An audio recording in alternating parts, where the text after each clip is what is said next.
හරි. දිනිති ජොයින් වෙනකන් ඉදී හොඳේ. මේ දැන් ඔයාලට ගිය සතියේ කරපේව මතකද කියලා බලන්නයි යන්නේ. හරිද? ඉන්නව නේද දෙන්න? අද මල්කිට ඉන්ටර්නෙට් අවුලක් නෑනේ. නැහැ මිස්.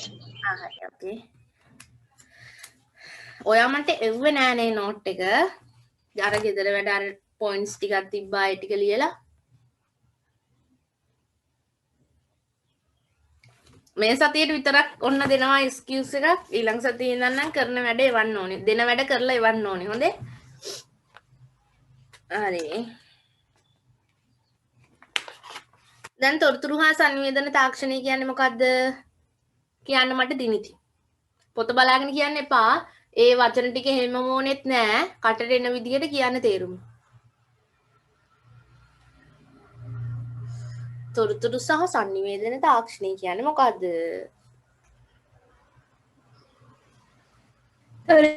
තොරතුරු නිර්මාණය කිරීම, ගබඩා කිරීම,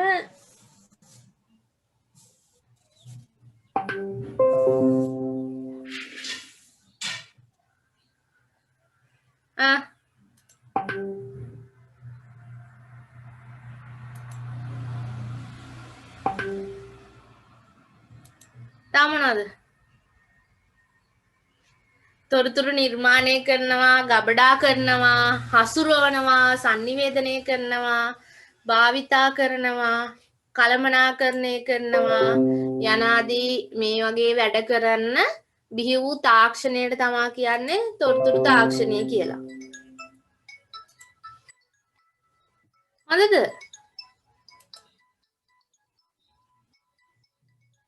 හරිද? හරි. මත තියෙන්න ඕනේ. දත්ත කියන්නේ මොනවද කියලා මල්කි කියන්න. කිසිදු සැකසීමකට භාජනය නොකළ ඉලක්කම් අක්ෂර රූප වැනි දත් මිනිම් සමූහයක. හරි. හරි. ඊට පස්සේ ඒව මත තීරණ ගන්න පුළුවන්ද බැයිද?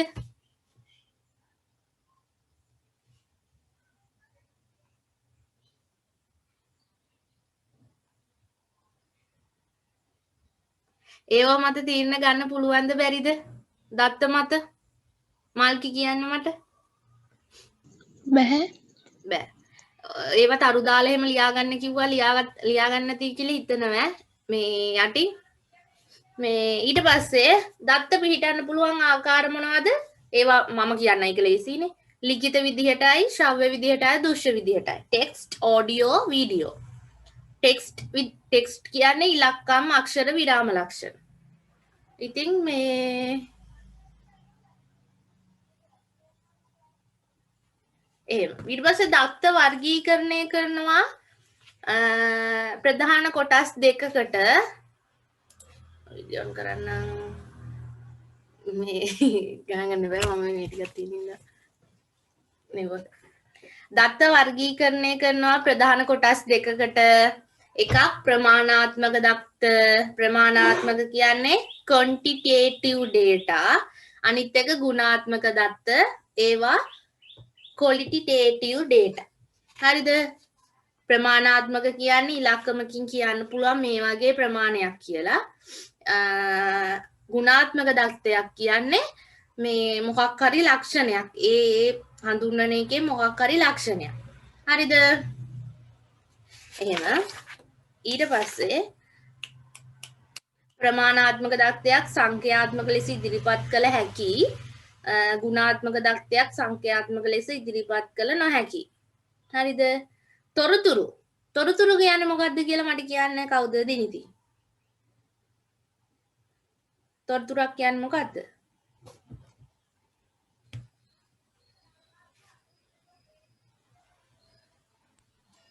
ලබන්නාට ප්‍රයෝජනවත් වන පරිදි සකස් කරන ලද දත්තය.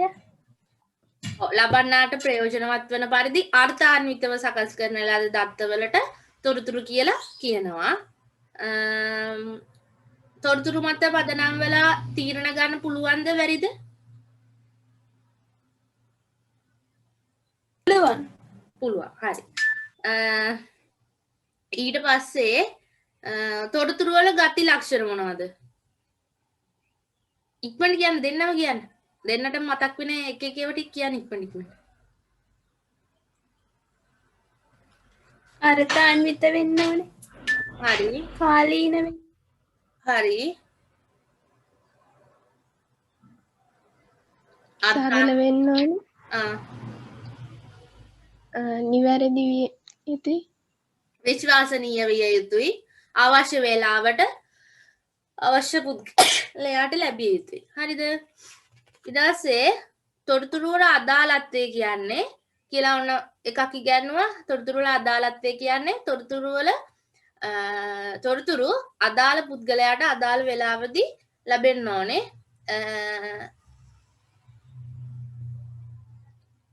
එහෙම අදාළ මේ දෙයක් වෙන කෙනෙක්ට අදාළ වෙන්න බැහැලු. දැන් මට අදාළ දෙයක් වෙන එක්කෙනෙක්ට අදාළ දෙයක් නොවිය යුතුයිලු. ඉතින් දැන් මේක සංඛ්‍යාවක ඒකට උදාහරණයක් තමයි කිව්වේ. සංඛ්‍යාවක වර්ගමූලය ආසන්න දශම ස්ථාන 4කට හොයනවා. ඒක සාමාන්‍ය පුද්ගලයෙක්ට අවශ්‍ය වෙන්නේ නැහැ. හැබැයි විද්‍යාඥයෙක්ට වගේ ඔය මොනවා හරි පරීක්ෂණ කටයුතු වලට අවශ්‍ය වෙනවා. හරි. ඒක දැන් ඔයාලට ලියන්න කියලා මම මොනවද කලින් දුන්නේ මේ දත්තවලට දත්ත නෙමෙයි. ප්‍රමාණාත්මක දත්තවලට උදාහරණ ලියන්න කිව්වනේ. ප්‍රමාණාත්මක දත්ත ඔයා ලිව්ව උදාහරණ 5ක් කියන්න මල්කි.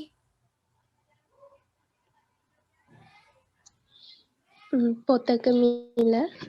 පොතක මිල. සිසුවෙකුගේ බර. හරි. ඒක මෙහෙදි දුන්නා නේද? පන්ති වෙලාවත් මම දුන්නා නේද? කමන කියන්නකෝ. වෙලාව. වෙලාව. එහෙම කියලා නිකන් ඒක විතරක් කියන්න බෑ. එහෙනම් බර කියලා විතරක් කියනවනේ. මොකක් හරි. එහෙනම් ඉස්කෝලේ පටන් ගන්න වෙලාව, පාසල ආරම්භ වෙන වෙලාව. එහෙම කියලා කියන්න ඕනේ. හොඳේ වෙලාව කියලා විතර එහෙම දෙන්නේ නෑ නිකන්. හොඳද? හරි. තව අනිත් ඒවා? සුළඟේ වේගය. හරි. අඩු නූලක දිග. හරි. දැන් කීයක් කිව්වා? 5යි. හරි. ගුණාත්මක දත්ත 5 කියන්නකෝ යාගේ. ආහාරවල රස. සමෙහි වර්ණය. ගන්ධ හෝ සුවඳ. එහෙම කියන්න බෑ. මෙහෙමයි. සමේ වර්ණය කියනකට වැඩිය සම පැහැපත් කියන ඒක හරියන්නේ. හොඳද? සමේ වර්ණය කිව්වම අපිට මොකක් හරි වර්ණයක් කියන්න පුළුවන්නේ. නිකන් මෙව එක. එහෙම නෙමෙයි කියන්නේ. දැන් ගුණයක් වගේ තියෙන්න ඕනේ. සමේ වර්ණය කියන්න බෑ. සමේ වර්ණය පැහැපත්. නැත්තම් සම පැහැපත්. ඔන්න ඕමයි කියන්න ඕනේ. හොඳේ නිකන් අර ඇඩ්ජෙක්ටිව් දාන්න ඕනේ. මොකද විශේෂණ පදයක්. හරිද? සමය වර්ණය කියලා නතර කරන්න බෑ. ගුණයක් එක්ක දාන්න ඕනේ සම පැහැපත්. නැත්තම් සමේ වර්ණය පැහැපත්. ඒ වගේ. හොඳද? තව මොනවද ලිව්වේ? කුරුල්ලෙකුගේ ශබ්දය. නෑ. කුරුල්ලෙකුගේ ශබ්දය කියන්න බෑ. ශබ්දය මනින්න පුළුවන් තීව්‍රතාවය අලෝවා. ඒ හින්දා කුරුල්ලෙකුගේ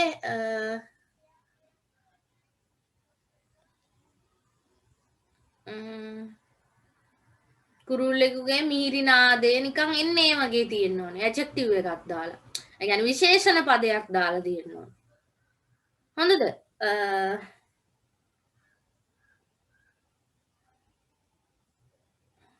හරි. දිනිති කියන්නකෝ මට. ඔයා ලිව්ව ටික. ප්‍රමාණාත්මක දත්ත 5යි ගුණාත්මක දත්ත 5යි.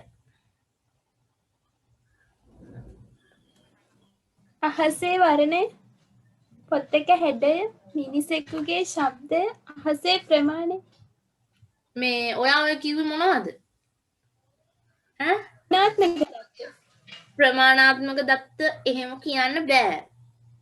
හොඳද? දැන් මුලින් කිව්ව එක මේ මොකද්ද කියන්නකෝ ඔයා ලිව්වේ මුලින් මේ එකක් කියන්න මම ඒක හරිද වැරදිද මොකද්ද හේතුව කියලා කියන්න. හරි. 1. මේ ගුණාත්මක දත්ත. හරි. ගුණාත්මක දත්ත. ප්‍රමාණාත්මක දත්ත කියන්නකෝ. සුළඟේ වේගය. සුළඟේ වේගය. හරි. ඒක පුළුවන් ප්‍රමාණාත්මක දත්තය. ඊළඟට සිංහල විෂයට ලබාගත් ලකුණු. හරි. ඒක පුළුවන්. සිසුවෙකුගේ උස. හරි. ඒකත් පුළුවන්. පල් කිලෝයක මිල. හරි. අන්න ඒකත් පුළුවන්. අන්න ඒ වගේ හොඳ ඒවා. හරි. ඊළඟට පාන්ගෙඩියක මිල. පාන්ගෙඩියක මිල. හරි. ඒ ටික හරි. ප්‍රමාණාත්මක දත්ත හරි. ගුණාත්මක දත්ත ටික කිය. අහසේ වර්ණය. අහසේ වර්ණය. හරි. කුරුල්ලෙකුගේ ප්‍රමාණය. ඈ කුරුල්ලෙකුගේ ප්‍රමාණය. වැරදි. ප්‍රමාණය කියන්න පුළුවන් අපිට මේ මොකක් හරි එකකින්. ඌ මෙච්චරක් දිගයි උසයි කියලා හරි. නැත්තම් කුරුල්ලෙකුගේ ගුණාත්මකයක්. කුරුල්ලෙකුගේ දිගටි පියාපත්. ඒ වගේ කියන්න පුළුවන්. හොඳද? හරි. ඊළඟට පොතක හැඩය. පොතක හැඩය. නෑනේ. පොතක හැඩය ගුණයක් කෝ. පොතේ ගුණය මොකද්ද? හැඩය කියන්න බෑ. එක්කෝ පිටු මේ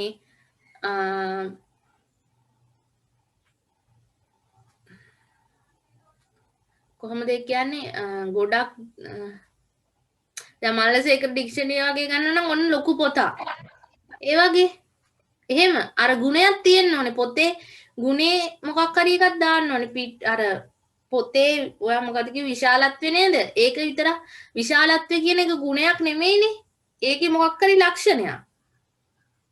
ඒ කියන්නේ මේ එහෙම ගන්න බෑ. ඊළඟට මොනවද ප්‍රමාණය. අහසේ ප්‍රමාණය. අහසේ ප්‍රමාණය. ප්‍රමාණය කිය ඒක ගන්නත් බෑ. මේ අහස නිල් පාට අහස කියන්න පුළුවන්. එහෙම. අහසේ ප්‍රමාණය මොකක්ද කියලා ගන්න බෑ. ඊළඟට මිනිසෙකුගේ ශබ්ද. බෑනේ. උස මනුස්සයෙක් කියලා කියන්න පුළුවන්. දැන් තේරෙනවද වැරද්ද මොනවද කියලා දෙන්නට? ඒ කියන්නේ ප්‍රමාණාත්මක දෙන්නගෙම හරි. ගොඩක් ඒවා හරි ගිහලා තිබුණේ වැරදිලා තිබුණ නැති තරන්නේ ඒක. ගුණාත්මක දත්තයන් නම් ගුණයක් තියෙන්න ඕනේ. දැන් ඔයා ලියලා තියෙන්නේ අහසේ විශාලත්වය එහෙමනේ. එහෙමනේ මේ නිල් පාට අහස එච්චරයි. ඒ කියන්නේ ගුණයක්. අර මෙව් එක. දැන් අපි ওই නාම පදයකට ඉස්සරහට දාන්නේ මොනවද? නාම විශේෂණ ඒ වගේ ඒවා තියෙන්න ඕනේ. ඒ වගේ ඒවන්නේ ගුණයක් කියන්නේ. හොඳද? අහිංසක කුරුල්ලෙක්. එහෙම කියන්න පුළුවන්. අහිංසක කුරුල්ලෙක්. නැත්තම් ශීරපායි කුරුල්ලෙක්. ගුණයක්නේ. ඒ වගේ ඒවා. දැන් තේරෙන්නේ නැති කියලා හිතනවා. හරිද? ආයේ ප්‍රශ්න එන්න බෑ හොඳේ. ගුණාත්මක දත්තයක් වුවහම ගුණයක් තියෙන්න ඕනේ. ගති ලක්ෂණයක් ගැන කතා වෙන්න ඕනේ. හරිනේ? ඊට පස්සේ තොරතුරු වල අදාළත්වය අනුව ඔයගලන්ට එතනින් ලියන්න කිව්වද පහක් මම ලියන්න කිව්වද? සංඛ්‍යාවක වර්ගමූලය ආසන්න දශම ස්ථාන 4කට සෙවීම මේ වගේ ඒවා සාමාන්‍ය පුද්ගලයෙක්ට අදාළ නොවුනට මේ විද්‍යාඥයෙක්ට වගේ අදාළයි. ඒ වගේ මේ ඔයාලට මම ලියන්න කිව්වද මේ මොකද්ද ඒ පහ කියන්නකෝ. ලියන්න කිව්ව නේද? එතනටත් පහක්. දිනිති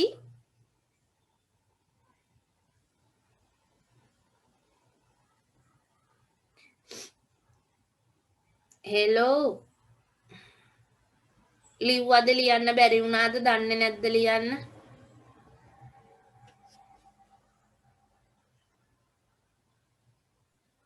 ඒ ටික ලිව්වේ නැහැ. ලියන්න කියලා කිව්වනේ මං. ඕ හරි. ඔන්න ඊට පස්සේ ඒකට කියන්න පුළුවන් වර්ෂාපතනය. දැන් වර්ෂාපතනේ නිකම්ම මනින්නේ නැහැ. ඒ වගේ. ඉතින් ඒ වගේ කාලගුණික දෙපාර්තමේන්තුවට වටින දෙයක් මොකද්ද? ඒවා අනිත් සාමාන්‍ය මිනිස්සෙන්ට වැදගත් වෙන්නේ නැහනේ. වර්ෂාපතනය ආසන්න මිලිමීටර්ස් දශමස්ථාන දෙකකට සෙවීම ඒක අදාළ වෙනවා කාලගුණික දෙපාර්තමේන්තුවට. ඔන්න එන්න ඒක ලියා ගන්න. වර්ෂාපතනය මිලිමීටර්ස් වලින් වර්ෂාපතනය මිලිමීටර්ස් වලින් ආසන්න දශමස්ථාන දෙකකට සෙවීම සාමාන්‍ය පුද්ගලයෙකුට අදාළ නොවුනත් කාලගුණික විද්‍යා දෙපාර්තමේන්තුවට අදාළ වේ.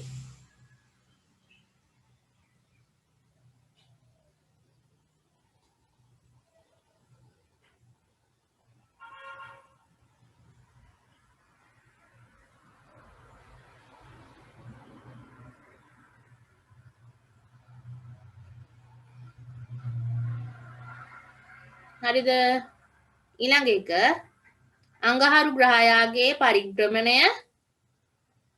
පරිභ්‍රමණ වේගය අඟහරු ග්‍රහයාගේ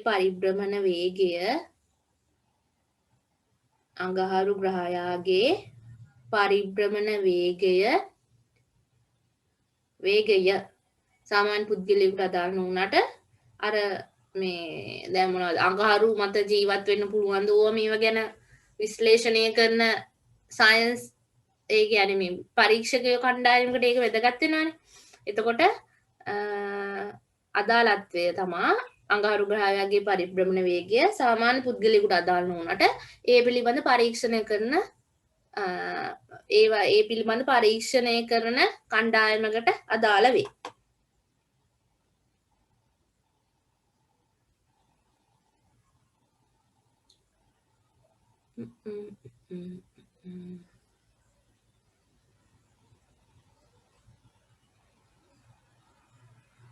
ඊළඟ එක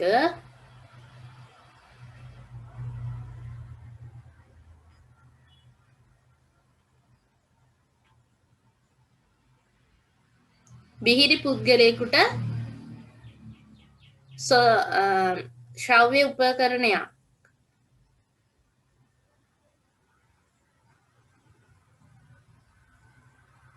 බිහිරි පුද්ගලයෙකුට ශ්‍රව්‍ය උපකරණයක් සවිකිරීමේදී ඔහුට ලබා දිය යුතු තීව්‍රතාවය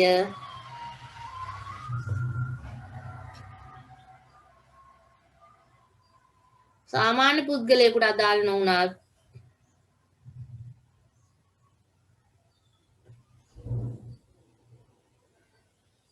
වෛද්‍යවරයාට අවශ්‍ය වේ.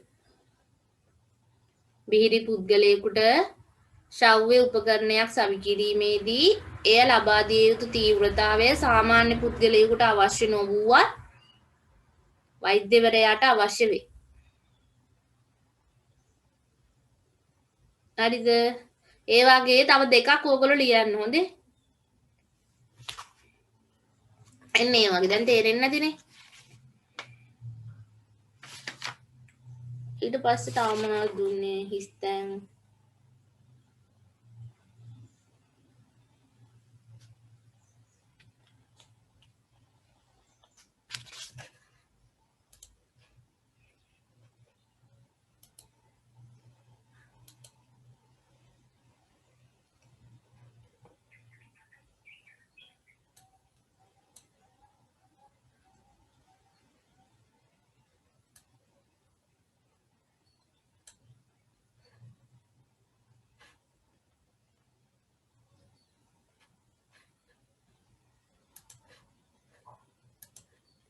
ඊට පස්සේ දත්ත හා තොරතුරු අතර වෙනස්කම් පැහැදිලි කරලා වගුවක් ගහලා තියෙනව නේද?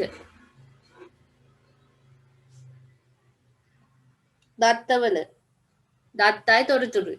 දත්ත නිගමනවලට එළඹිය හැකි තොරතුරු දත්ත වලින් නිගමන වලට එළඹිය නොහැකි තොරතුරු වලින් නිගමන වලට එළඹිය හැකි ඊට පස්සේ දත්ත අර්ථාන්විත වේ තොරතුරක් අර්ථාන්විත නොවේ හරිද අහන්නේ දින්නේ ඊට පස්සේ ලබන්නාට ප්‍රයෝජනවත් වෙන්නේ නැහැ දත්ත තොරතුරු ලබන්නාට ප්‍රයෝජනවත් වෙනවා ඊට පස්සේ තීරණ ගන්න පුළුවන් තීරණ වලට එළඹිය හැකි දත්ත එළඹිය නොහැකි දත්ත වලින් තීරණ ගන්න පුළුවන් තොරතුරු මත පදනම්ව හරිද ඊට පස්සේ එහෙම වගුවක් තියෙනවා ඊට පස්සේ අර ස්වර්ණමය නීතිය ඒක මතකයි නේද ස්වර්ණමය නීතිය කාලයත් එක්ක තොරතුරක වටිනාකම එන්න අඩු වෙනවා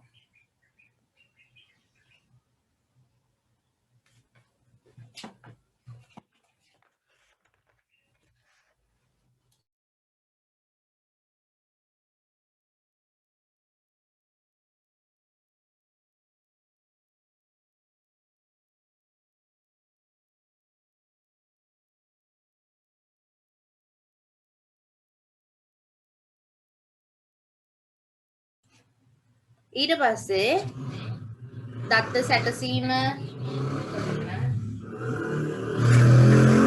සැකසීම ඊට පස්සේ දත්ත සැකසීමේ ක්‍රම ඔන්න ඕවා ගැන කතා කළා දත්ත සැකසීම මොකද්ද වෙන්නේ data ඇතුළත් කරනවා යම් කිසි process එකකට ක්‍රියාත්මක වුණාට පස්සේ process එකක් ක්‍රියාත්මක මොකක් හරි සැකසීම සිදු වුණාට පස්සේ output එකට ලැබෙන්නේ අපිට තොරතුරු හරිද දත්ත තොරතුරු බවට පරිවර්තනය කිරීමේ ක්‍රියාවලියට තමයි data processing කියලා කියන්නේ ඊට පස්සේ දත්ත සැකසීමේ ක්‍රම ගණිතමය ක්‍රම ඊට පස්සේ තෝරා ගැනීම තියෙන්න පුළුවන්ලු වර්ග කිරීම තියෙන්න පුළුවන්ලු පෙළ ගැස්වීම තියෙන්න පුළුවන්ලු හරිද ඊට පස්සේ ආදාහනය ඔන්න ආදාහනය කියන්නේ පරිගණකයේ වෙත දත්ත ඇතුළත් කිරීමේ ක්‍රියාවලියට අපි කියනවා මොකද්ද ආදාහනය කියලා. පරිගණකයේ වෙත ඇතුළත් කරන්නේ මොනවද දත්ත. හොඳේ. පරිගණකයේ වෙත දත්ත ඇතුළත් කිරීම තමයි කියන්නේ ආදාහනය කියලා. ඊට පස්සේ මම කිව්වා ආදාහනය කරන input devices පහක් ලියන්න කියලා. දිනිති කියන්න ඔයා ලිව්ව පහ. keyboard mouse keyboard mouse web camera light pen touchpad හරි ඊට පස්සේ මල්කි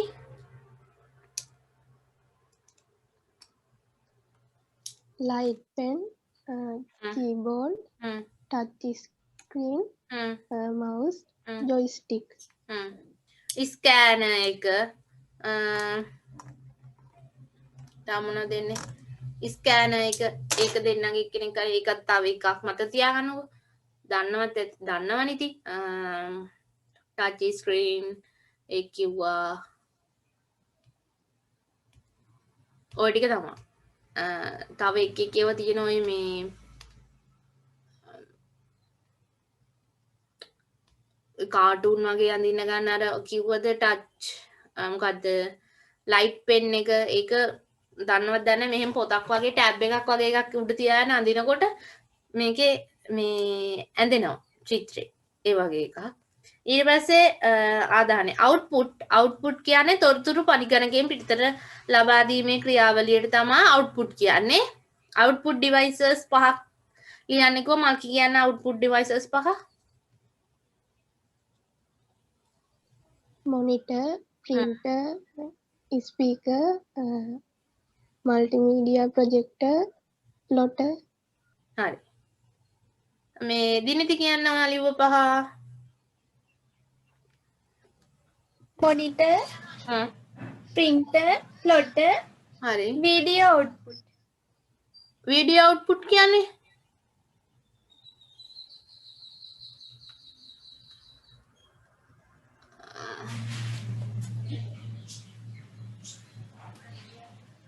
මල් කිලිව පහ හරි. ස්පීකර්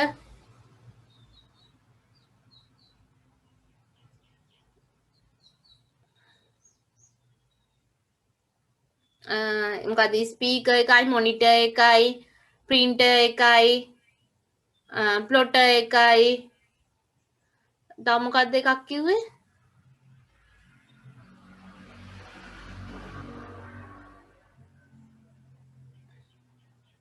මොකක්ද අනිත් එක මල්කි කිව්වේ ඔයා multimedia projector මල්ටිමීඩියා ප්‍රොජෙක්ට් එකයි හරිද ඒ පහ ලියන්න මේ මොකද්ද වීඩියෝ අවුට්පුට් කියලා ඔයා මෙව කළේ මේ මල්ටිමීඩියා ප්‍රොජෙක්ට් එක ඒකට කියන නම අරක හොඳේ ප්‍රොජෙක්ට් එකකට හරි ඊට පස්සේ තොරතුරු වල වියුක්ත ආකෘතිය ඕක කළා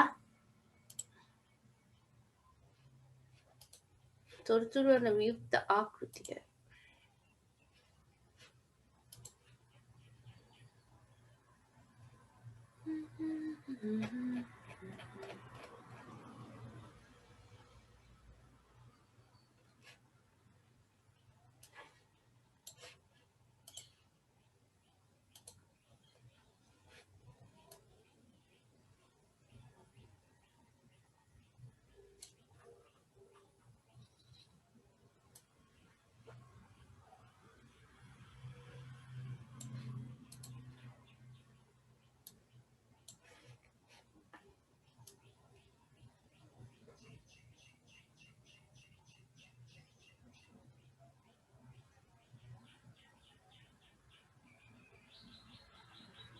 පස්සේ පරිගණකය යනු මොකක්ද කියලා කිව්වා පරිගණකය කියන්නේ මොකද්ද පරිගණකය යනු දත්ත ඇතුළත් කළ හැකි වූද දත්ත ඇතුළත් කරනවා ඔය process ඔය storage ඔය කතන්දර ටික දාලා ඒ මේවෙ කියන්නේ තියෙන අර්ථකථනය ඊපස්සේ පරිගණකයට දත්ත ඇතුළත් කළ හැකි වූද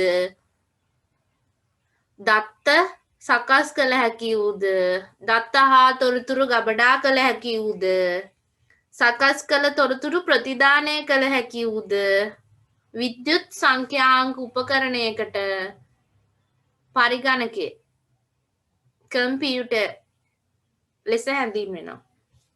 අනේ ඔක මතක තියෙන්න ඕනේ ඒක ඇත්ත දෙයක් නෑනේ. තොරතුරු තියෙනවා තොරතුරු input output process storage ඔන්න ඔය කතාව කියලා අර අර්ථකථනය දෙන්න තියෙන්නේ. පරිගණකය යනු දත්ත ඇතුළත් කළ හැකි වූද සකස් කළ හැකි වූද දත්ත හා තොරතුරු ගබඩා කළ හැකි වූද සකස් කළ තොරතුරු ප්‍රතිදානය සකස් කළ තොරතුරු පිටතර ප්‍රතිදානය කළ හැකි වූද විද්‍යුත් සංඛ්‍යාංක උපකරණයකට තොරතුරු මේ පරිගණකයක් කියලා කියනවා. හරි. ඊට පස්සේ දැන් ඔතනට එනකන් විතරයි නේද අපි කළේ?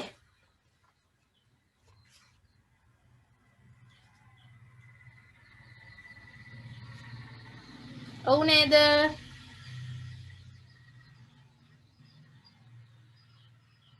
ඔව් මිස්. හරි. ඊට පස්සේ ඔන්න දැන් කියලා දෙන්නයි යන්නේ පරිගණක පද්ධති වර්ගීකරණය. පරිගණක පද්ධතියක් ඇතුලේ තියෙන්නේ මොනවද? පරිගණකයේ ඒ කියන්නේ පරිගණකයේ තියෙන මූලික දේවල් කියනවා වගේ. පරිගණකයේ තියෙනවා hardwares තියෙනවා softwares තියෙනවා firmwares තියෙනවා livewares තියෙනවා. හරිද? hardware කියන්නේ දෘඩාංග, software කියන්නේ මෘදුකාංග, ස්ථිරාංග තමයි firmwares කියන්නේ, ජීවාංග කියන්නේ liveware. කොටස් 4යි පරිගණක පද්ධතියක. ඒ කියන්නේ කම්පියුටර් එකක් කඩන්න පුළුවන් ප්‍රධාන කොටස් 4යි. එකක් hardwares දෘඩාංග, දෙක මෘදුකාංග softwares, ඊට පස්සේ 3 firmware ස්ථිරාංග, 4 liveware ජීවාංග. හරිද? විනාඩි 10කින් ඕෆ් වුණොත් ආයෙත් ලොග් වෙන්න. ඊට පස්සේ දෘඩාංග කියන්නේ මොනවද? අපිට අතින් අල්ලන්න පුළුවන් ඒවා. දැන් ස්ක්‍රීන් එක අපිට අතින් අල්ලන්න පුළුවන්. කීබෝඩ් එක අපිට අල්ලන්න පුළුවන්.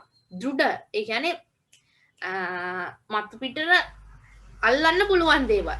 කීබෝඩ්ස්, මොනිටර්ස්, මවුස් එක මේ වගේ පරිගණක පද්ධතිය තියෙන ඒවා. ඊට පස්සේ මෘදුකාංග කියන්නේ software. අර ඒවා ගබඩා කරලා තියෙන්නේ දෘඩාංග සමහර දෘඩාංග ඇතුලේ hardware මේ කියන්නේ මේ මොකද්ද hard drive එක ඇතුලේ තමයි මෘදුකාංග තියෙන්නේ. මෘදුකාංග අපිට පේන්නේ නැහැ. හැබැයි අපිට මොනිටර් එකක් කරහා ඒක වැඩ කරන විදිය බලා ගන්න පුළුවන්. හරිද? softwares. මොනවා software Windows 10 එක software එක. ඊට අපි මේකට දාන එක ඒවා Photoshop එක software එක, Word, Microsoft Office package එක, Microsoft Word, PowerPoint, Excel මේවා මෘදුකාංග. ඊට පස්සේ ස්ථීරාංග. මේවා වෙනස් කරන්න බෑ. හැබැයි බලා ගන්න පුළුවන් මොනිටර් එකක් කරා අපිට මේ ඒකේ ලොකු ප්‍රයෝජන මේ කියන්නේ ලොකු ප්‍රයෝජනයක් තියෙනවා අපිට එදිනෙදා ප්‍රයෝජනයක් නැහැ. ස්ථීරාංග කියන්නේ ෆර්ම්වෙයාර්. ෆර්ම්වෙයාර් වලට උදාහරණ තමයි මේ පරිගණකයක් ඔය නිෂ්පාදනය කරන මොහොතේ ROM එකේ තියෙනවා. ROM එකේ මෙව කරනවා මේ පරිගණකයේ මෙහෙම ස්ටාර්ට් වෙන්න කියලා වගේ ප්‍රෝග්‍රෑම් කරනවා. මේ ප්‍රෝග්‍රෑම් කරපු වැඩසටහන් තියෙන්නේ මොකේද ROM එකේ. ROM එක ඒව තමයි ඔය කම්පියුටර් එකක් ස්ටාර්ට් වෙනකොට දැන් ලැබ්ස් වල ඕක පෙන්නන්නේ නැහැ. සාමාන්‍යයෙන් පරණ කම්පියුටර් එකක ඔන් වෙනකොට කලින් යනවා අර black and white මෙව් එකක අකුරු මේව යනවා. එන්නේ ඒවා තමා මේ කියන්නේ මොනවද ෆර්ම්වෙයාර් ස්ථීරාංග කියලා. ස්ථිර ලෙසම ගබඩා කර ඇති වැඩසටහනකට තමයි ස්ථිර. ඒවා පරිගණක නිෂ්පාදනකරුවන් තමා මේව කරන්නේ. දැන් අපි හැමදේම වැඩ කරන්නේ Windows 10 එක ඇතුළේ මේක දාන්න කොහොමද මුලින්ම අලුත් කම්පියුටර් එකකට හරි ඩෙස්ක්ටොප් එකකට හරි මේවා දාලා වැඩ කරන විදි මේවා හදලා තියෙන්නේ ස්ථීරාංග කියන ඒවලින්. ඒවා හදලා තියෙන්නේ පරිගණක නිෂ්පාදන කරුවන්. හරිද? ඊට පස්සේ ජීවාංග කියන්නේ පරිගණක වැඩ කරනකොට එම මොහොතේ පරිගණකය සමග ක්‍රියාකාරීව සිටින ජීවියා. හරිද? දැන් මේ අපි නම් දැන් මම මේ ලැප් එක පාවිච්චි කරනවා. එතකොට කවුද ජීවාංගේ? මම. දැන් කවුරු හරි ඉතින් දැන් මේ පාවිච්චි කරන මොහොතේ ඒක හසුරවන ජීවමාන පුද්ගලයාට තමයි කියන්නේ ජීවාංග කියලා. හරිද? ඊට පස්සේ දැන් හරිනේ ඔන්න කොටස් හතර ආයෙ කියනවා. පරිගණක පද්ධතියක් ප්‍රධාන කොටස් හතරකින් සමන්විතයි. දෘඩාංග, මෘදුකාංග, ජීවාංග, ස්ථීරාංග. ස්ථීරාංග, ජීවාංග. හරිද? දෘඩාංග, මෘදුකාංග, ස්ථීරාංග, ජීවාංග. ඉංග්‍රීසියෙන් කියනවා නම් hardware, software, liveware, firmware. හරිද? දෘඩාංග අතින් අල්ලන්න පුළුවන් ඒවා උපකරණ වගේ දේවල්. දැන් මේ අල්ලන්න පුළුවන්. දැන් monitors, keyboards, hard drive එක මේවා අපිට බලන්න පුළුවන්. ගලවලා හරි බලන්න පුළුවන් ඇතුලේ තියෙනවා. mouse එක ඒ වගේ ඒවා. ඊට පස්සේ මෘදුකාංග කියන්නේ අල්ලන්න බෑ පරිගණක වැඩසටහන් ක්‍රියාත්මක කරන්න තමයි මේ softwares තියෙන්නේ. උපදෙස් ඒ කියන්නේ පරිගණකයේ ඒකේ ඇතුළේ තියෙනදී පරිගණකයේ වෙත ලබා දුන් උපදෙස් සමූහය මේක ලස්සනට හසුරවලා අපිට මෙහෙම ලස්සන ඉන්ටර්ෆේස් එකක් දෙනවා. දැන් මේ Word නම් මේක ලස්සනට පෙන්නනවා අපිට. මේකේ උනාට තියෙන්නේ මේ අකුරක ෆ්‍රොන්ට් එක මෙච්චර මෙහෙම කරන්න මෙන්න මේ බටන් එක ඉබුවට පස්සේ මෙහෙම කියලා හදපු උපදෙස් සමූහයක් තමයි මේකේ තියෙන්නේ.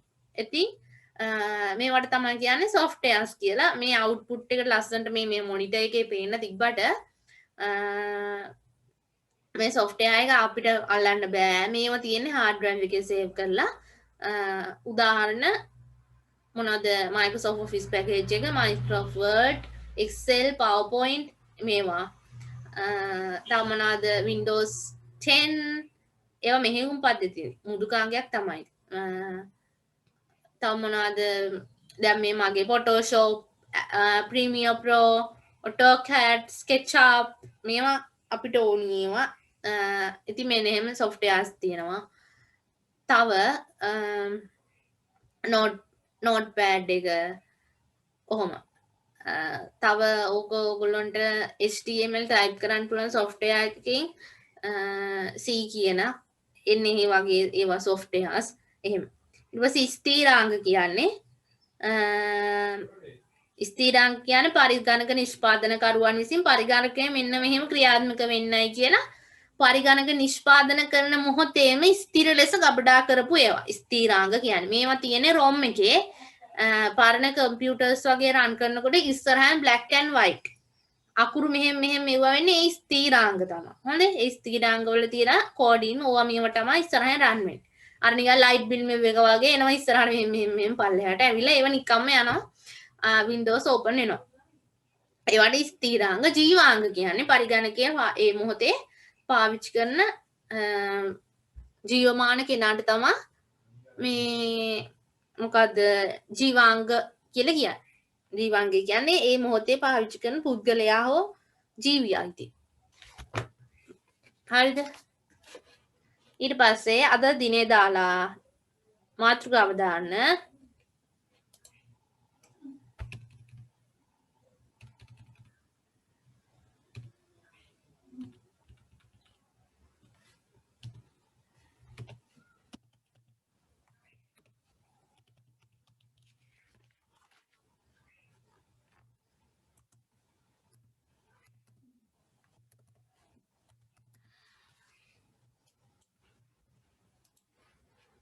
දාන මාතෘකාව පරිගණක පද්ධතිය වර්ගීකරණය. පරිගණක පද්ධතිය වර්ගීකරණය.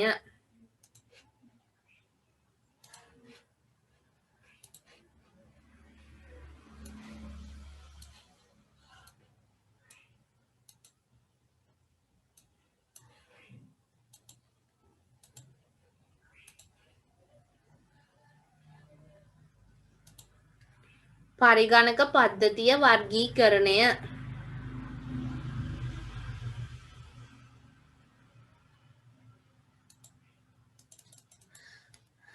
ඊට පස්සේ රූල මැද්දෙන් පරිගණක පද්ධතිය කියලා දාලා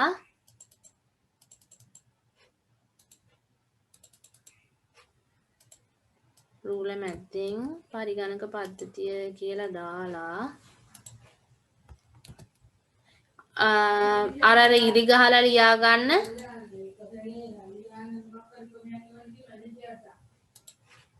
අර මේ තේරෙනව නේද? අර ඉරි ගහලා ලියා ගන්න යටින් දෘඩාංග, මුදුකාංග, ස්ථීරාංග, ජීවාංග කියලා.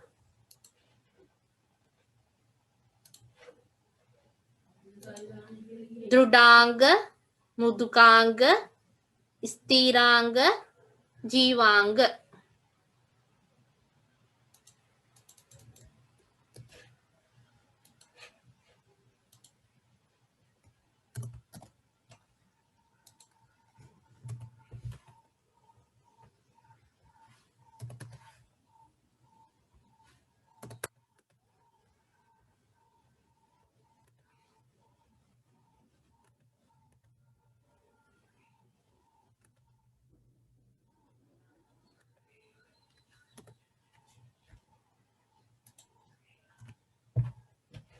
එහෙම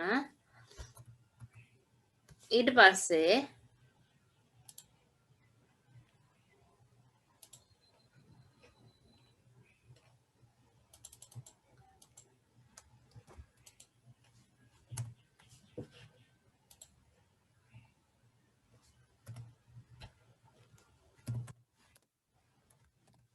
දෘඩාංග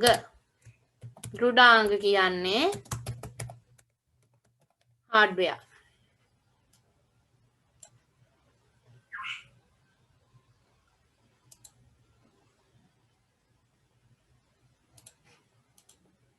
හරිද?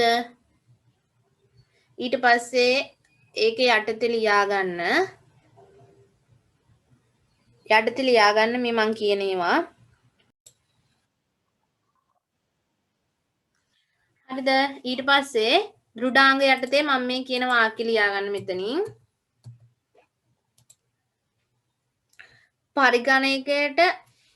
පරිගණකයක අතින් ස්පර්ශ කළ හැකි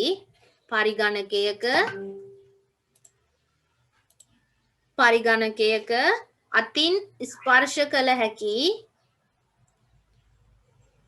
කොටස් වලට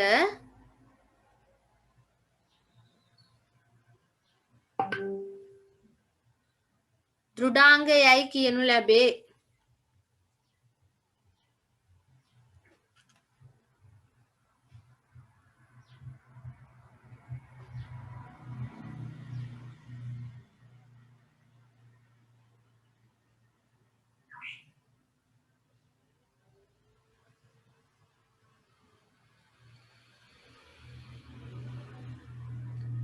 දෘඩාංග ප්‍රධාන කොටස් පහකි.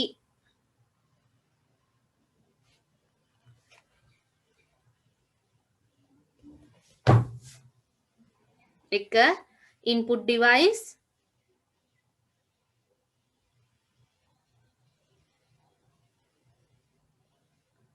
CPU central processing unit මධ්‍ය සැකසුම් ඒකකය,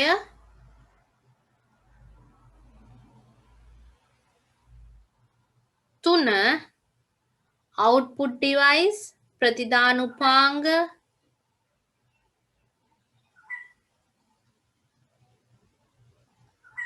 storage device ආචයන උපාංග,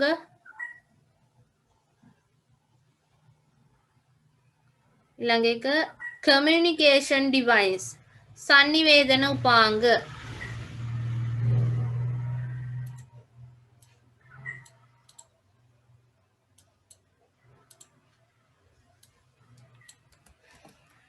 පරිගණකයක අතින් ස්පර්ශ කළ හැකි කොටස් වලට දෘඩාංගයයි කියනු ලැබේ. දෘඩාංග ප්‍රධාන කොටස් පහකි. එක input device, දෙක CPU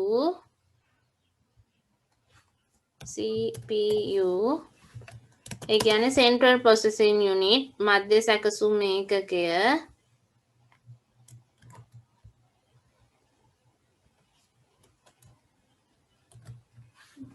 ඊට පස්සේ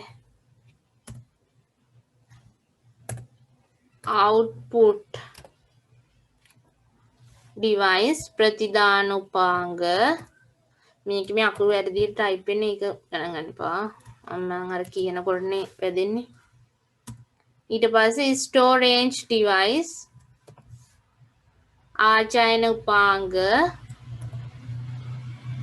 ආචයන කියන එකේ තේරුම තමයි ගබඩා කරනවා කියන එක. ඊට පස්සේ communication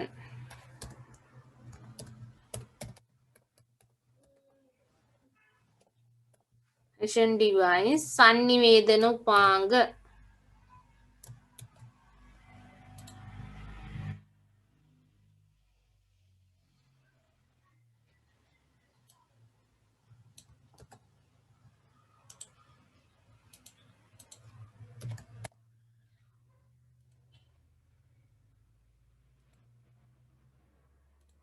ආදාන උපාංග මධ්‍ය සැකසුම්.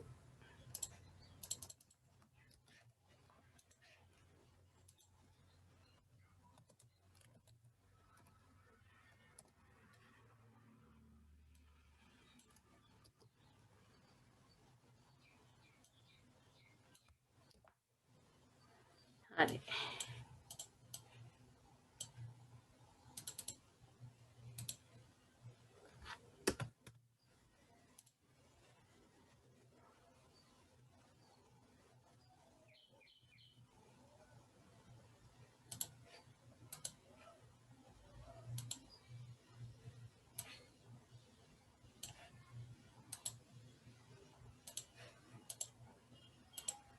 ඊට පස්සේ මෘදුකාංග softwares කියලා මාතෘකාව දාන්න. ඊට පස්සේ ඔන්න ඒකේ එක කියන්න යන්න ලියා ගන්න. පරිගණකයකට තනිව ක්‍රියාත්මක කළ නොහැක.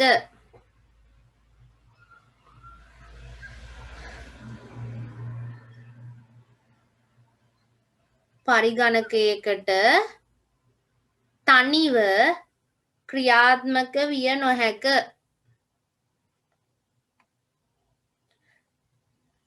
පරිගණකයේ ක්‍රියාත්මක විය යුතු ආකාරය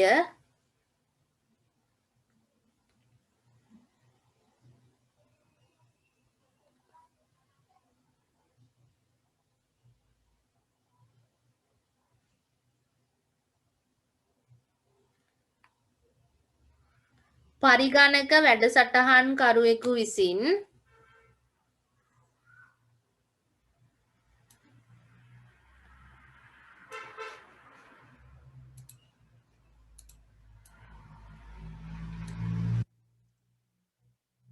පරිගණක වැඩසටහන් කරුවෙකු විසින් උපදෙස් පරිදි පරිගණකයකට ලබා දිය යුතුය.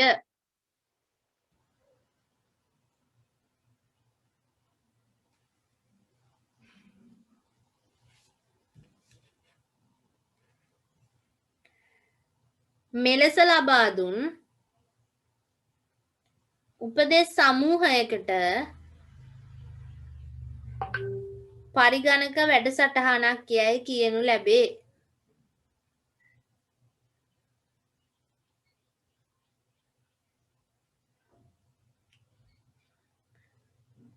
පරිගණක වැඩසටහන් කීපයක් එකට එකතු වීමෙන් පරිගණක මෘදුකාංගයක් නිර්මාණය වේ.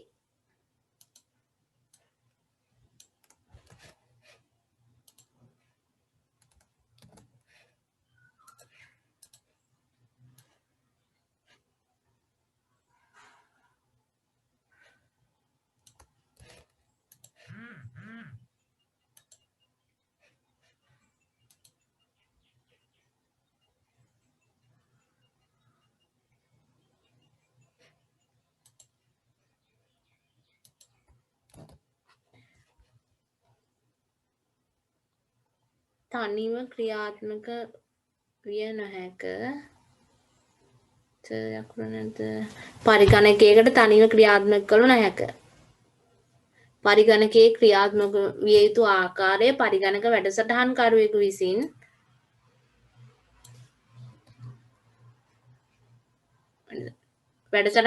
විසින් උපදෙස් පරිදි පරිගණකයකට ලබා දිය යුතුය. මෙලෙස පරිගණකය වෙත ලබා දුන් උපදෙස් සමූහයකට පරිගණක වැඩසටහනක් යැයි කියනු ලැබේ. හරිද? පරිගණක වැඩසටහන් කීපයක් එකතු වූ විට මෘදුකාංගයක් නිර්මාණය වේ. හරි. ඔන්න මෘදුකාංග වලට උදාහරණ කිව්වොත් Microsoft Office package එක, ඒකේ තියෙනවා Microsoft Word, Microsoft කියලා මේ යනවා MS Word, MS PowerPoint,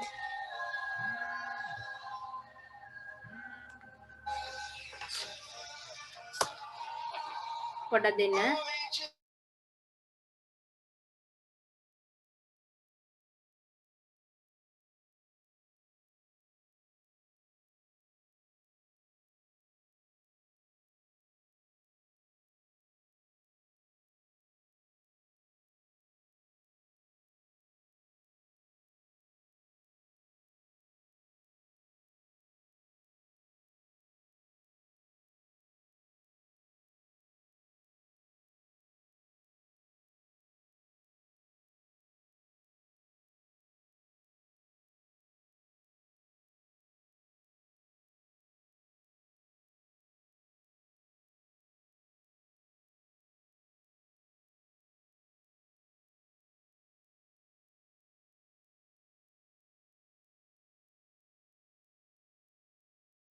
හරි. ඊට පස්සේ ඔන්න දැන් ස්ථීරාංග කියන මේ මාතෘකාව දාලා ස්ථීරාංග කියන්නේ මොකද්ද? ෆර්ම්වෙයා. ඒකේ අර්ථකථනය ලියා ගන්න. දෘඩාංගයක් තුල ස්ථිර ලෙසම ගබඩා කර ඇති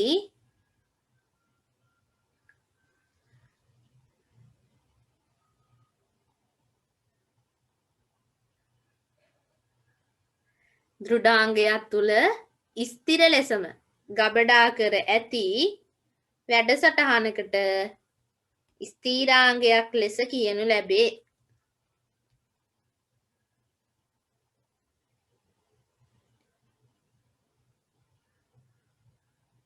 මේවා පරිගණක නිෂ්පාදන සමාගම විසින්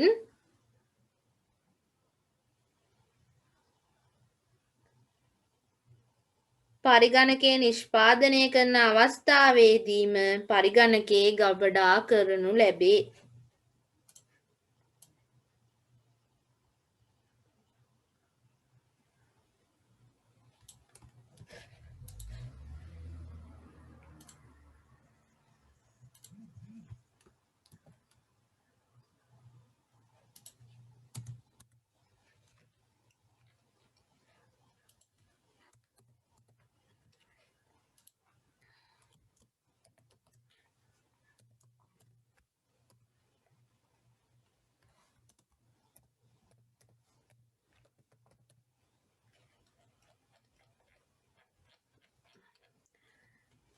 දෘඩාංගයක් තුළ ස්ථීර ලෙසම ගබඩා කර ඇති වැඩසටහනකට ස්ථීරාංගයක් ලෙස කියනු ලැබේ. මේවා පරිගණක නිෂ්පාදන සමාගම විසින් පරිගණකය නිෂ්පාදනය කරන අවස්ථාවේදීම පරිගණකයේ ගබඩා කරනු ලැබේ. ඊට පස්සේ ජීවාංග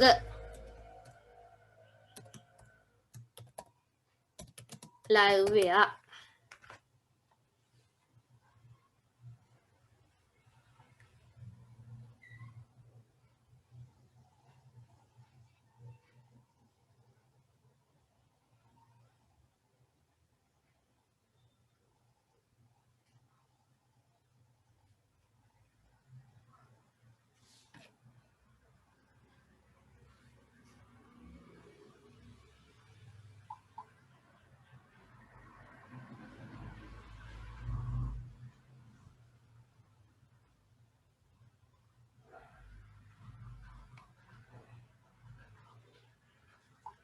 ජීවාංග ලැබුවා. ඒකේ ඔන්න ඒකේ ලියා ගන්න විස්තරේ. යම්කිසි පුද්ගලයෙක්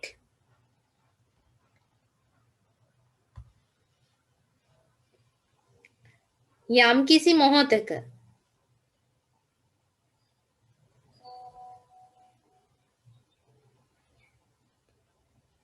පරිගණකයක් සමග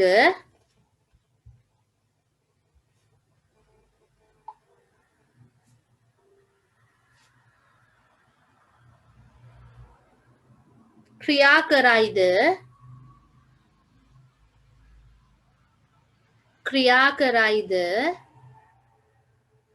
එම පුද්ගලයා ජීවාංගයක් ලෙස සැලකේ.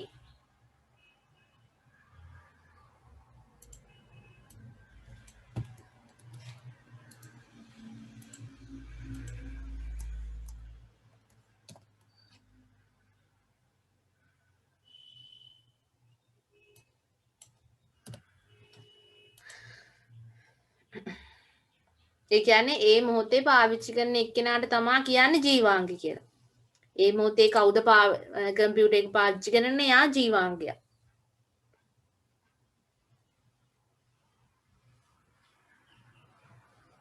හරි. ඔයාලා මේ HTML හදාගත්තද? මේ මොකද HTML වැඩ කරන කම්පියුටර්ස් ඒවා හදාගත්තද? මේ ඉන්ටර්නෙට් දීලා මට පෙන්වන්න පුළුවන් වෙන්නේ ස්ක්‍රීන් ෂෙයා කරන්න පුළුවන් වෙන්න. බැරි වුණාද පුළුවන් වුණාද? 4යි පැයක් ගියා. HTML කරනවද මේකම කරනවද?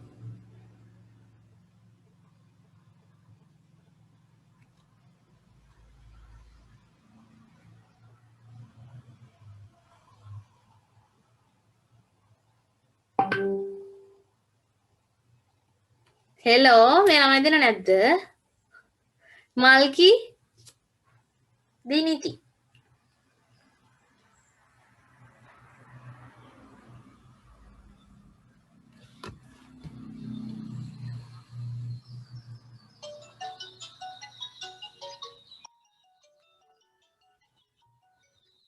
දිනිති ඉන්නවද? HTML කරමුද මේ පාඩමම කරමුද අද? ඔයගොල්ලන් ස්ක්‍රීන් ෂෙයා පාඩම කර මොකද? මේ පාඩම කරමු. මේ පාඩම් කරමු. මාල්කි දැන් එයත් කියයි ඉතින් මේ පාඩම කරමු කියලා. මේ පාඩම කරමු. මේ පාඩම ටිකක් බෝරින්නේ ලියන්න තියෙනවා වැඩිනේ. ඒ හින්දා නැත්තම් මම මගේ ස්ක්‍රීන් එක ෂෙයා කරලා කරන්නද? ඔයාලා ගෙදරදී try කරලා බලන්න. එහෙම හොඳයි නැත්තම් නෑ මේ පාඩම කරමු. මේගොල්ලන් දෙන්නගේ වචනයක් ගන්න පුදුම අමාරුයි.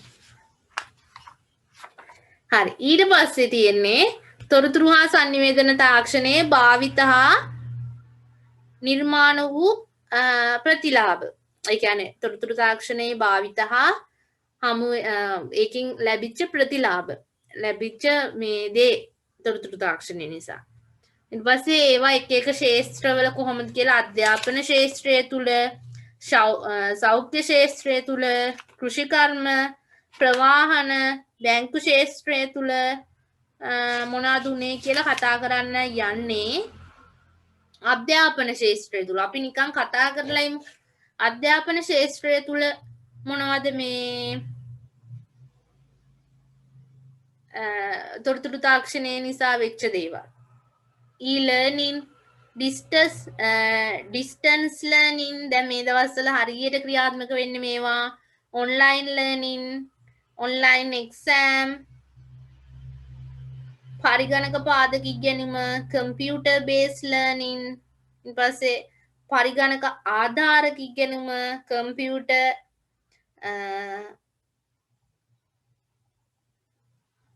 CAL කියලා කියනවා computer assistant learning ඊට පස්සේ WBD web based teaching මේ වගේ දැන් e-learning distance learning online learning මේ ඔක්කොටම කියන්නේ දැන් මේ දවස්වල වෙන ඒවා තමයි විද්‍යුත් අධ්‍යාපනය දුරස්ථ අධ්‍යාපනය online learning කියන්නේ ඉතින් මේ අන්තර්ජාලයේ උගන්වන එක. දැන් මේ දවස්වල අපි ඔක්කොම ඔයාලා අපි හැමෝම ඉගෙන ගන්න මේ විදිහටනේ. විද්‍යුත් අධ්‍යාපනයේ දේවල් හොයාගන්න ගුරුවරු ළඟට යන්න බෑ. දුරස්ත වින්දා මේ Zoom තාක්ෂණය ඔස්සේ නැත්තම් Microsoft Teams මේ වගේ ඒවා හරහා තමයි අපි ඉගෙන ගන්නේ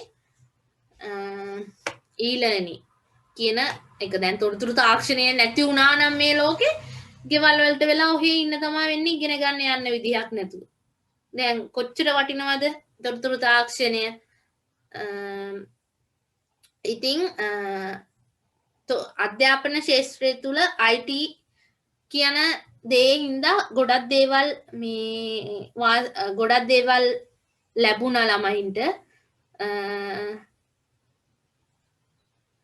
ඊට පස්සේ දැන් මෙහෙම දැන් ඔන්ලයින් එක්සෑම් පවා දැන් තියෙනවනේ. ඔන්ලයින් දැන් කැම් ඕන් කරගෙන ලියන්න තියෙන්නේ ටයිමින්. දැන් 9ට නම් ගාන්ට වෙලාවට 9ට ඒ වෙබ්සයිට් වලට පේපර් එක දානවා. ලියලා ඉවර වෙලා ගාන්ට ඒ වෙලාවට සබ්මිට් කරන්න ඕනේ. ඔන්ලයින් එක්සෑම්ස් නම් අපිට කැම්පස් එකේ තිබ්බේ එක්සෑම් ඔන්ලයින් මේ වෙලාවට දැන් 9:00ට දානවනේ පේපර් එක ගාන්ට වෙලාවට 9:00ට දානවා. කැම්පස් එකේ වෙබ්සයිට් එකෙන් අපි ඒක ඩවුන්ලෝඩ් කරගෙන ඉක්මනට කරලා වෙලාවක් තියෙනවා මේ යවන්න ඒ වෙලාවට දාන්න ඕනේ ගානට. එහෙම දැන් නිකන් ඉගෙන ගන්න දේවල් උනත් ලෙක්චර්ස් දැන් ඔයාලට පාඩම් මේවා එක ටියුෂන් පන්ති ඉස්කෝලේ වේවා ඉස්කෝලේ ගුරුවරු පවා දැන් Zoom වලින් ඕවලින් නේ උගන්වන්නේ. WhatsApp group එකක් හදාගෙන මේ වට දානවා links ඔයාලා වැඩ දානවා ඕවා මේවා දාලා ඉවරලා ළමයි එක්ක අධ්‍යාපන කටයුත්තේ යම් කිසි අර ලයිව් කරනවට වැඩිය ළමයි ගුරුවරයා ගෝලයා එක ළඟ ඉන්නකොට දෙන ඇටෙන්ෂන් එක සමහර විට දෙන්න බැරි වෙන්න පුළුවන්. අර තේරුණාද නැද්ද කියලා තේරෙන්නේ නැහැනේ. දැන් ළමයිගේ මූණෙන් බලනකොටනේ තේරෙන්නේ මෙයාට මේක තේරුණාද කියලා. දැන් ඔයාලා දෙන්නට මේ කියන්නේ සමහර මෙලෝදියක් තේරෙන්නේ නැති කැම්මුන් කරන්නෙත් නෑ මට පේන්නෙත් නෑ මත් එක්ක කතා කරන්නෙත් නෑ දන්නෙත් නෑ ඒ වගේ දේවල් වෙනවා. දැන් ලයිව් ඔයාලා අපි තුන් දෙනා එක ළඟ ඉන්නකොට මම දන්නවා මෙයාට ඔළුවට ගියාද නැද්ද කියලා මූණ බලනකොට තේරෙනවානේ. දැන් එහෙම අවාසිත් තියෙනවා. හැබැයි දැන් මේ වගේ කොරෝනා වගේ වෛරස් එකක් තියෙනවා ලෝකෙ හැමතැනම කාටවත් එහෙම මොකද්ද එක්කහුව වෙන්න බෑ. එහෙම තියෙනකොට ඉතින් මෙහෙම හරි තියෙන එක ලොකු දෙයක් නේ. දැන් ඒ වගේ දෙයක් ඉගෙන ගන්න පුළුවන් මොනවා හරි. ඒ වගේ. වාසිත් තියෙනවා අවාසිත් තියෙනවා මේ වාසි වැඩි. දාන්න මාතෘකාව තොරතුරු සහ sannivedana තාක්ෂණයේ භාවිත හා නිර්මාණය වූ ප්‍රතිලාභ. තොරතුරු හා sannivedana තාක්ෂණයේ භාවිත හා නිර්මාණ වූ ප්‍රතිලාභ.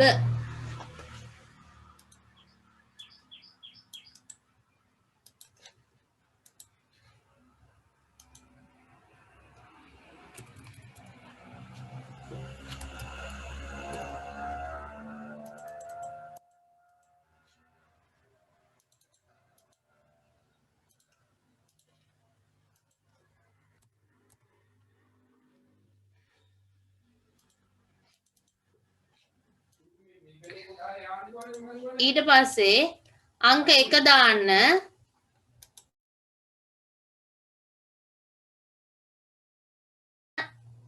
අංක 1 දාලා ලියන්න අධ්‍යාපන ශාස්ත්‍රය තුල.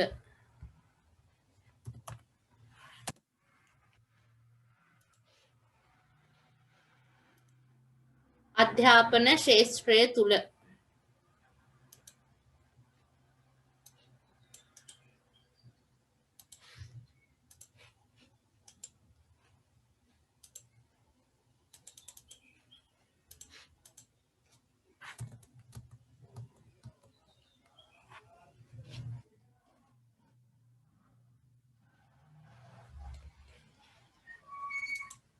ඊට පස්සේ e-learning නම් ඒකේ පොඩි පොයින්ට් එකක් විදිහට දානවා. ඒකේ පොඩි විස්තරයක් ලියනවා. ඊට පස්සේ distance learning නම් ඒකේ මාතෘකාව දානවා. පොඩි විස්තරයක් ලියනවා. එහෙම ලියන්නේ පල්ලෙහාට.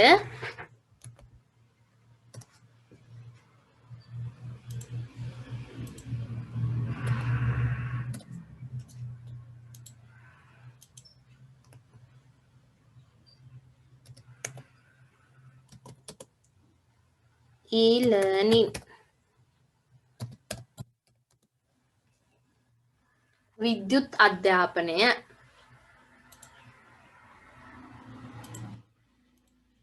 විද්‍යුත් අධ්‍යාපනය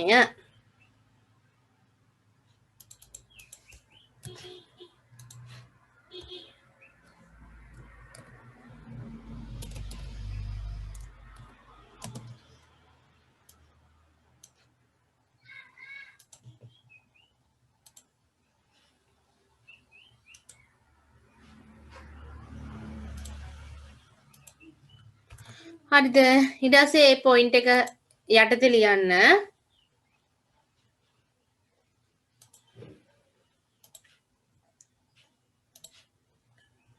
තොරතුරු හා sannivedana තාක්ෂණික උපාංග රාශියක් ඇසුරින්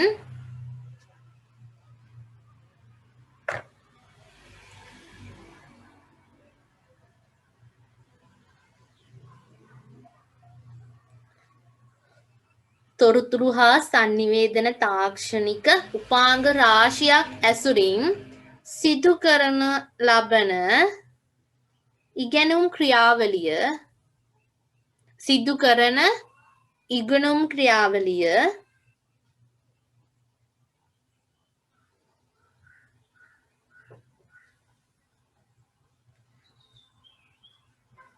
ආවරණය කරන පොදු පදයක් ලෙස e-learning හැඳින්විය හැක.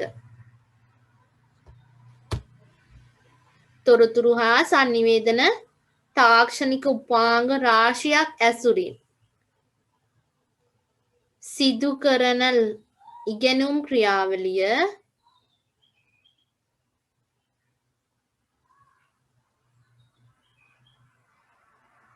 ආවරණය කරන පොදු පදයක් ලෙස e-learning හැඳින්විය හැකිය.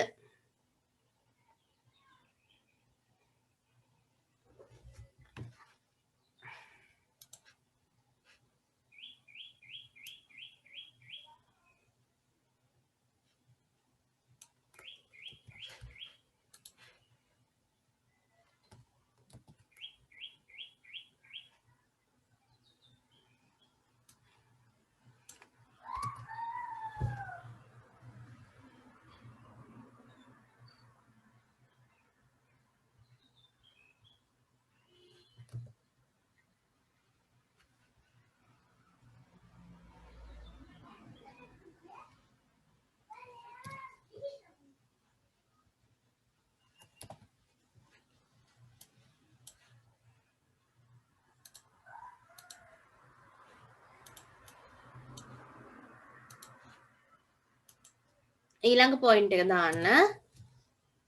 distance learning. distance learning. දුරස්ථ අධ්‍යාපනය.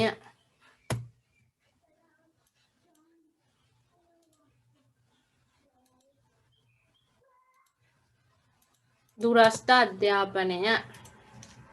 distance learning දුරස්ථ අධ්‍යාපනය. දුරස්ථ අධ්‍යාපනය.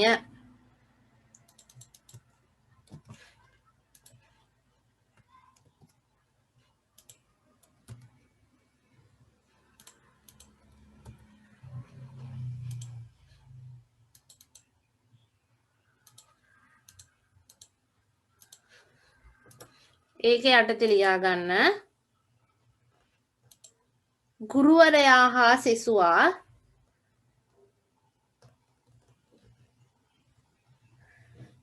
ස්ථාන දෙකක සිටමින් සිදු කරන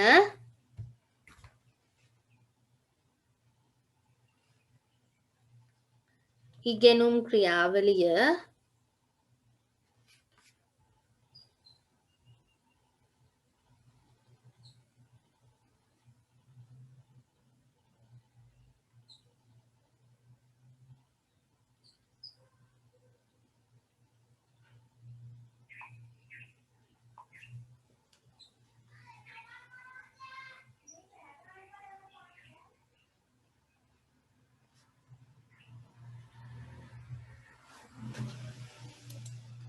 ගුරුවරයා හා සිසුවා ස්ථාන දෙකක සිටමින් සිදු කරන ඉගෙනුම් ක්‍රියාවලිය දුරස්ථ අධ්‍යාපනය ලෙස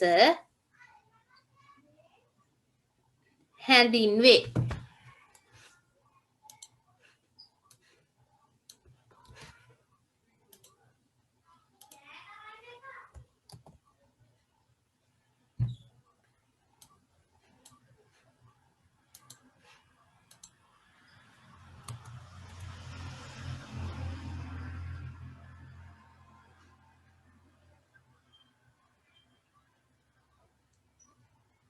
ඊළඟ මාතෘකාව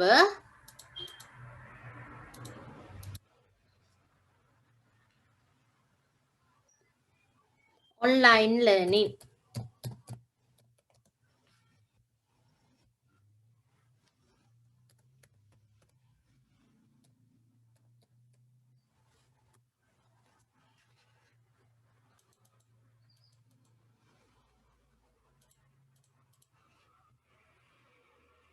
ඒකේ විස්තරය ලියා ගන්න.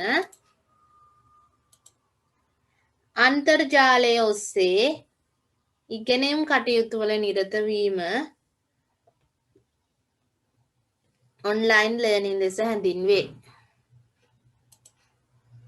අන්තර්ජාලය ඔස්සේ ඉගෙනීම් කටයුතු වල නිරත වීම online learning ලෙස හැඳින්වේ. විනාඩි 10කින් ටයිම් අවුට් එකක් යනවා. ආයෙ ලොග් වෙන්න.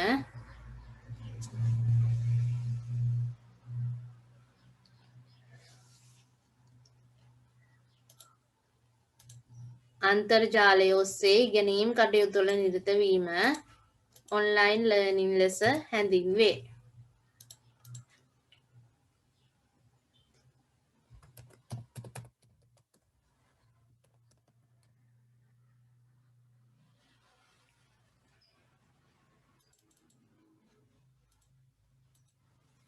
ඊළඟට online exam.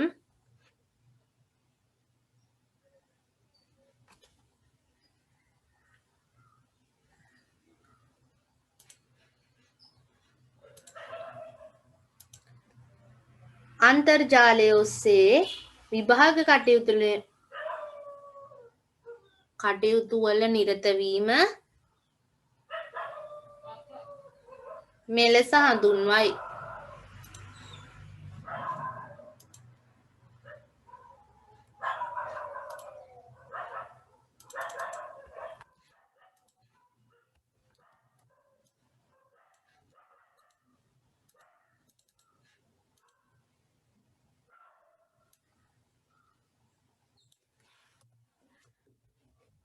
අන්තර්ජාලය ඔස්සේ විභාග කටයුතු වල නිරත වීම මෙලෙස හඳුන්වයි.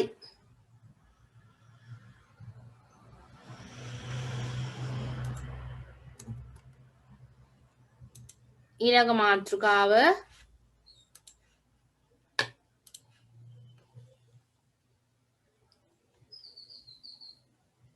පරිගණක පාදක ඉගෙනුම.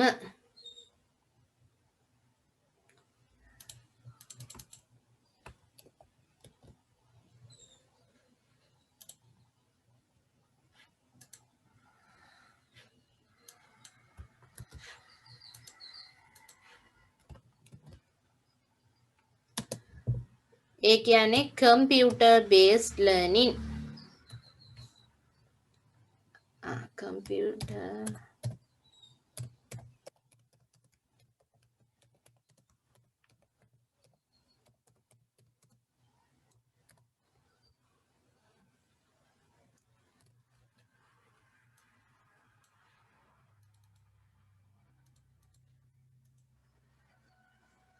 computer based learning පරිගණක පාදක ඉගෙනුම. නැත්තම් මේකට කියනවා CBL කියලා. CBL මංච ප්‍රොඩක්ට් නෙමෙයි යා. CBL computer based learning.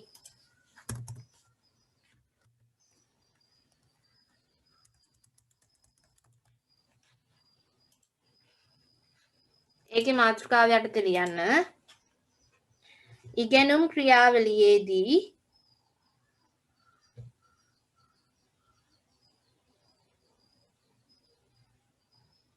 පරිගණකය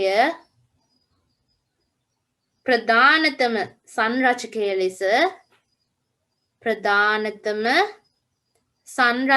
ලෙස භාවිතා කිරීම මෙලෙස හඳුන්වයි.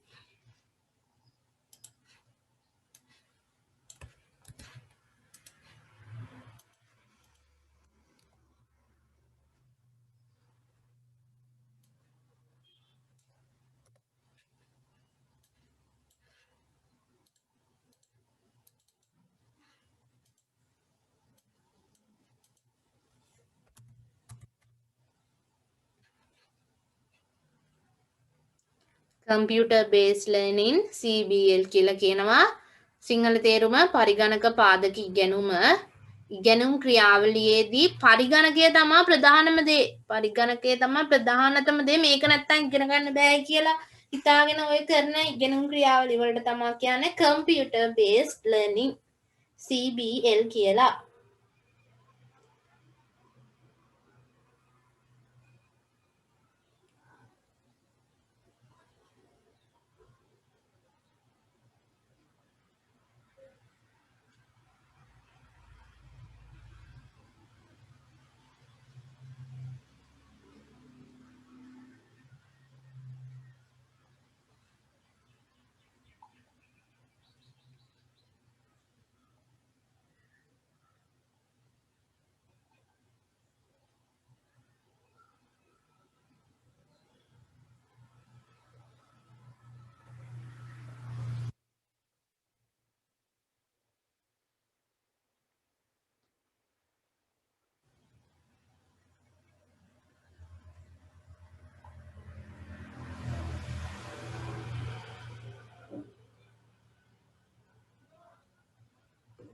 හරිද? ඊළඟ මාතෘකාව දාන්න. පොඩ එන්න. පරිගණක ආධාරක ඉගෙනුම.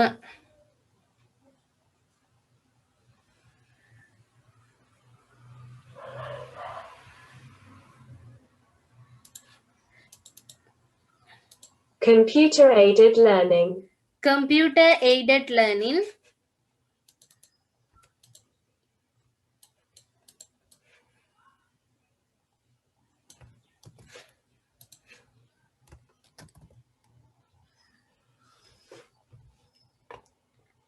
computer aided learning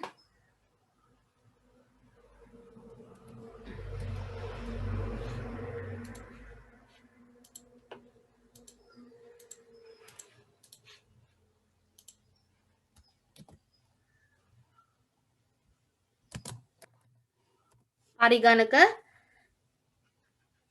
ආධාරක ඉගෙනුම.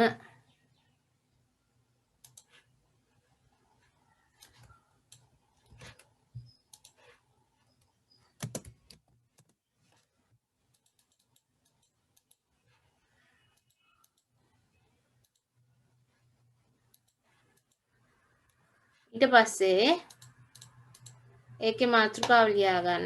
මේ ඒකේ විස්තරය ලියා ගන්න පොඩි.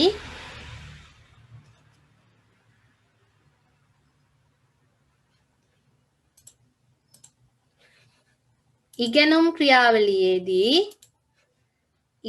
ක්‍රියාවලියේදී පරිගණකය ආධාරක මාධ්‍යයක් ලෙස භාවිතා කිරීම මෙලෙස හැඳින්වේ.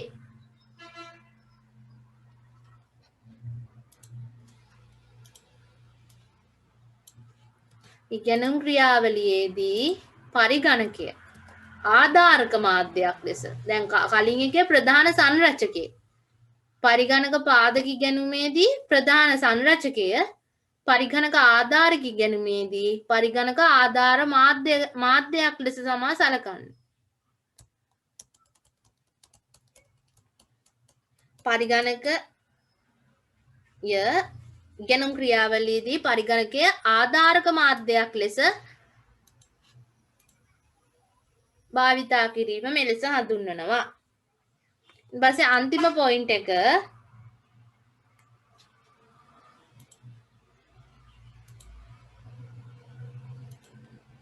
web based teaching.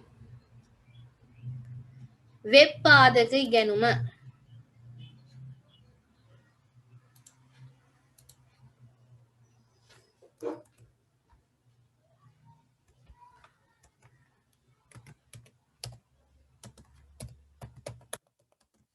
web based teaching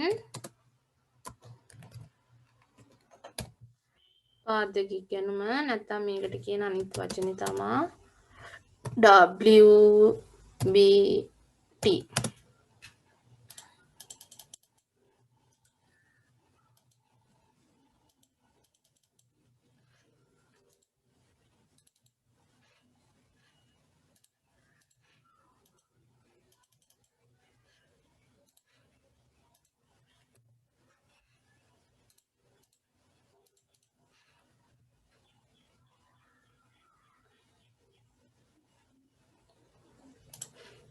ඒක යටතේ ලියා ගන්න. අන්තර්ජාලයේ ඔස්සේ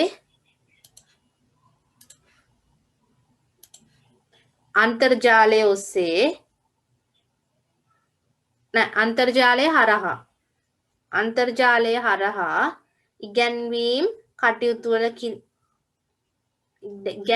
කටයුතු සිදු කිරීම මෙලෙස හඳුන්වයි.